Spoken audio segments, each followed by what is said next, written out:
बिहे गरेको 15 दिन भएको थियो।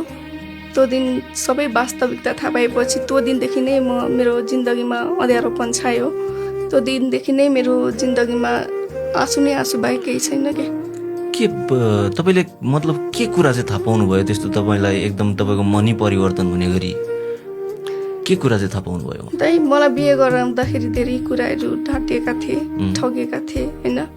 जुन कुरा चाहिँ मैले मेरो श्रीमानलाई पटक पटक या मेरो सासूलाई पटक पटक सोधेका थिएँ, जाँड रक्सीका कुराहरू पनि गरेका थिएँ। त्यो कुराहरू चाहिँ सुपारीसम्म खाँदैन मेरो छोरोले भनेर उहाँहरूले गर्नुभएको थियो। तर भित्र वास्तविक अर्कै रहेछ क्या। तपाईँले यो सबै सत्य थाहा पाइसकेपछि सबैभन्दा पहिला कसलाई सुनाउनु भयो? कसलाई फोन गरेर भन्नुभयो यस्तो यस्तो रहेछ, यस्तो जे सोचेको थिएँ ठ्याक्कै उल्टो रहेछ भनेर चाहिँ पहिला कसलाई फोन गर्नुभयो? सुरुमा त मलाई घरमा यस्ता कुराहरू सुनाउनु हुँदैन, हेप्छन् माइतीले भन्ने योहरू दिनुभएको थियो। मैले लुकाएर राख्ने क्रममा म आफै डिप्रेसनमा पुगेँ। म आफै डिप्रेसनको दबाई खानेसम्म पुगेँ। अति भएपछि चाहिँ मैले मेरो ठुलो मम्मीको छोरा, हाम्रो गार्जेन भनेकै उहाँ हुनुहुन्थ्यो, उहाँलाई सेयर गरेका थिएँ। उहाँबाट के रेस्पोन्स आयो? उहाँबाट चाहिँ अहिले काहीँ पनि यो नगर, अल्लाह नगर, बिस्तारै सुध्रिनुहुन्छ होला भन्ने यो गर्नुभयो। मैले पनि हुन्छ भन्ने क्रममा, त्यस्तै लुकाउने क्रममा म आफै लास्ट स्टेजमा पुगेँ।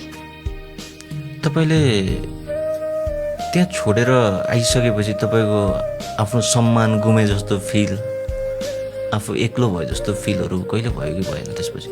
धेरै भयो। मलाई सम्हाल्न, मलाई यो गर्न, म कसैलाई पनि सेयर पनि गर्न सक्दिनँ थिएँ। भित्रभित्र आफै नै रुने, आफै नै यो गर्ने गर्थेँ। मलाई एकदमै गाह्रो भयो, एकदमै सम्झाउने मान्छेहरू पनि कोही हुनु नथ्यो। त्यही क्रममा चाहिँ मैले रिया सुनार चिन्नुहुन्छ होला, उहाँलाई भेटेँ।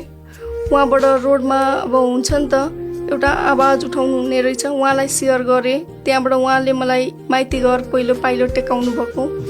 त्यहाँ गइसकेपछि मलाई के लाग्यो भने मेरो त पीडा केही रहेन रहेछ, मभन्दा पनि धेरै पीडितहरू हुँदो रहेछ जस्तो लाग्यो।